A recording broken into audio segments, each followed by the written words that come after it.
Alors, de retour au pays maintenant, nous allons vous raconter l'histoire d'un petit journal, 45 000 exemplaires par jour, quelques 450 employés.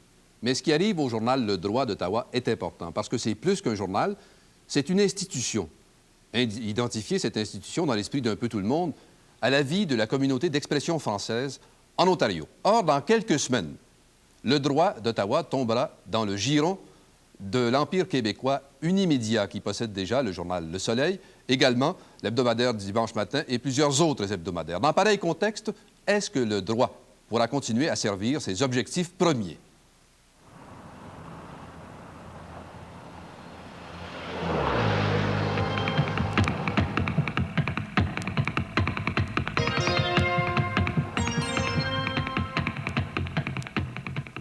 Le droit, c'est trois choses. C'est d'abord le quotidien Le Droit, tirage d'environ 45 000 exemplaires, identifiés depuis 70 ans à la cause des Franco-Ontariens et par ricochet à celle des francophones hors Québec.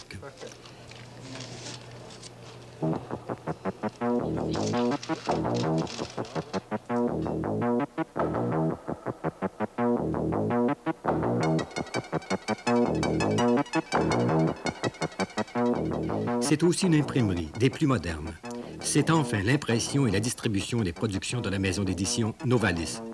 Cette maison publie, entre autres choses, Prions en l'Église, le missel qu'on retrouve chaque dimanche dans les églises catholiques.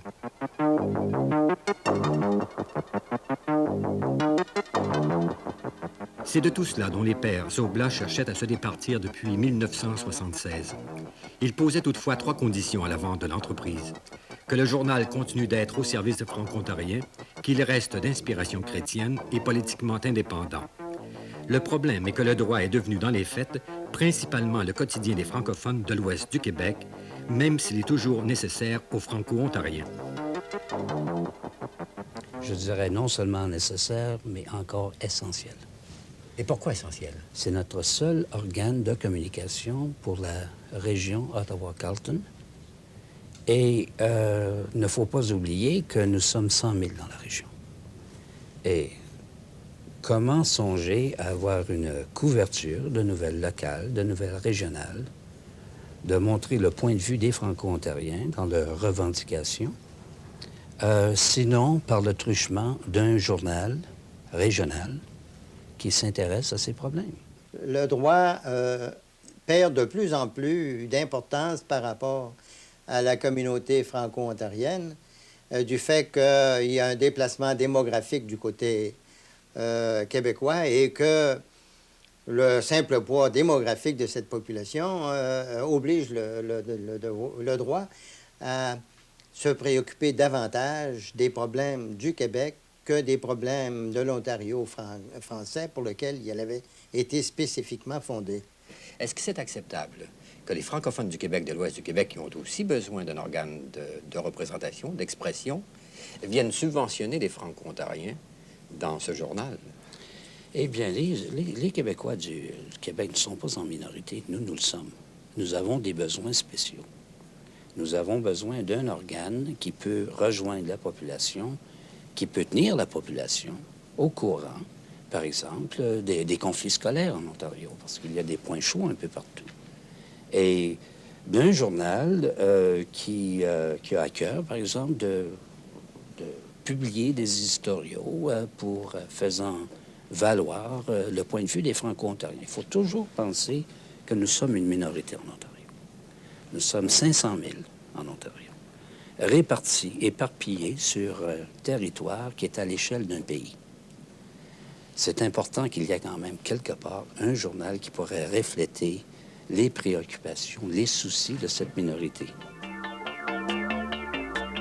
À la fin de la guerre, la clientèle du droit se répartissait encore moitié-moitié entre les deux rives de l'Outaouais. Elle se trouve aujourd'hui en grande majorité du côté québécois. C'est que la fonction publique fédérale a grossi au cours des années et les francophones ont eu tendance à s'établir du côté de Hull plutôt que d'Ottawa.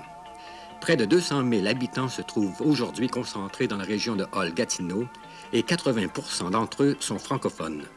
Ce sont eux qui constituent le marché le plus prometteur pour le quotidien Le Droit.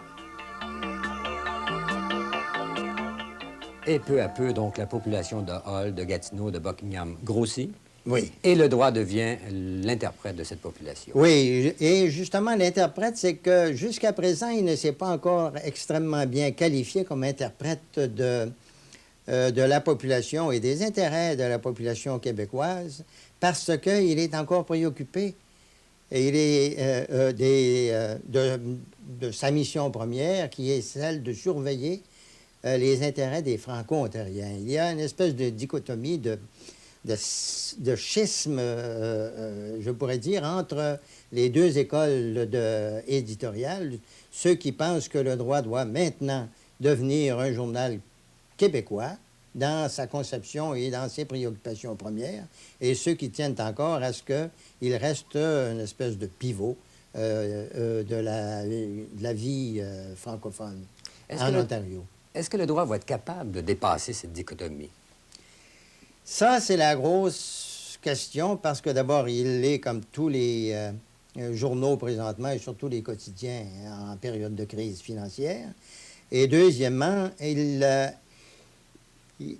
n'a pas été jusqu'à présent capable de surmonter les difficultés que pose l'ambivalence de sa position.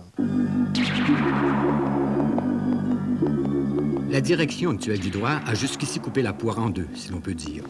Un éditorialiste chargé des affaires franco-ontariennes, un autre pour les Québécoises.